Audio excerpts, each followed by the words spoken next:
YouTube, this is the next toy review. I'm viewing the Shunt Pullback toy, and what I already like is the detail on both plows. You can see it's got almost that battle-scarred look.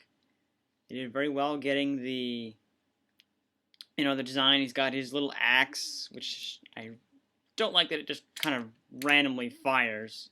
Well, it's up to you. It's just kind of spring-loaded. I wish it were more like the Panic Attack toy, where it's got a little lever on the front. You just push that forward and the forks lift up. In this case, they go down. And I also like to make note, this is one of two of the pullbacks that got one of those limited edition designs where it was just repainted gold. I didn't like that very much. I wouldn't have wanted it anyway. I'd like to be TV accurate, as you know.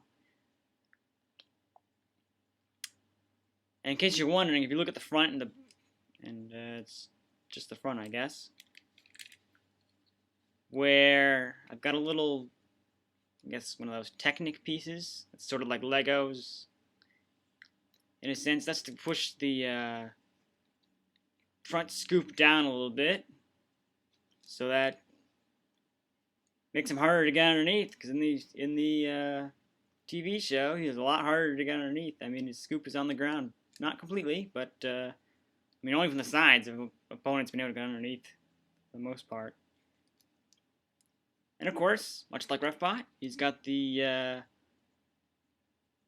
bump and go motion, I guess you might call it, where if he hits something, he'll back up and then he'll go forward again. If he hits something else, he'll keep doing that.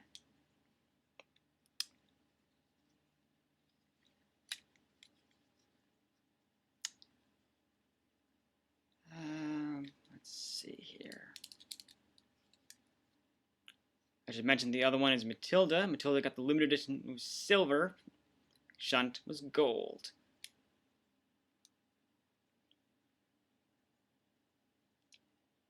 Shunt also would come with a goofy and rather out of place, almost a saw blade you could put on top of it, on top of the axe. I thought that was just ridiculously stupid.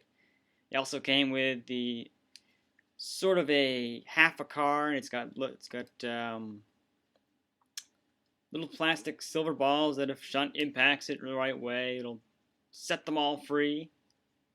I don't know whether that was related to the pinball tournament thing, or whether that's just like Matilda's accessory, which it was not featured in the show. I don't know. Didn't like that either. But I'd say they know how to get this right. I mean, kind of would have been nice if this could pop off, much like the show, because at one point, Shunt was toppled over and he lost his exhaust stack. But they did get it right that he can't self-right. You can almost do it here, but yeah. I'd probably like to make note that in the show they actually mentioned his inability to self-right. I mean, yeah, I guess he can't self-right, but in theory, I don't know. Maybe more like no self-righting mechanism probably would have worked better, because it doesn't act as a self-righting mechanism, otherwise he'd be on his feet, his wheels.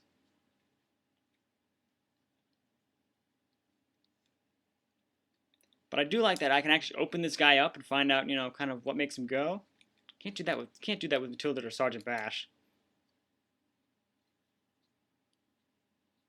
But I like that his wheels are actually they're in the right spot, and the pullback motor are these two wheels. Not like he has, two separate little wheels in the front and the back like Dead Metal has.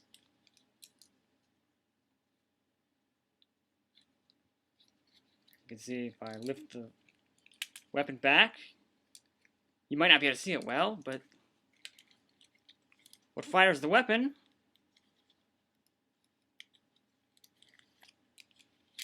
is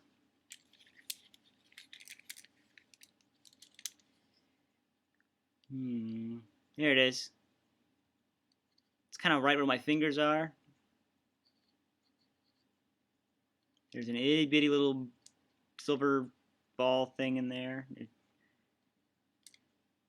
pushes back on the axe, pushes back, and then gives him multiple strikes. I don't know. Just doesn't make a whole lot of sense. It probably should have been I don't know. Kind of as I said, like Panic Attack. But yeah, I think as usual they did a good job on making this pullback toy. That's it. Thanks for watching, YouTube. See you next time.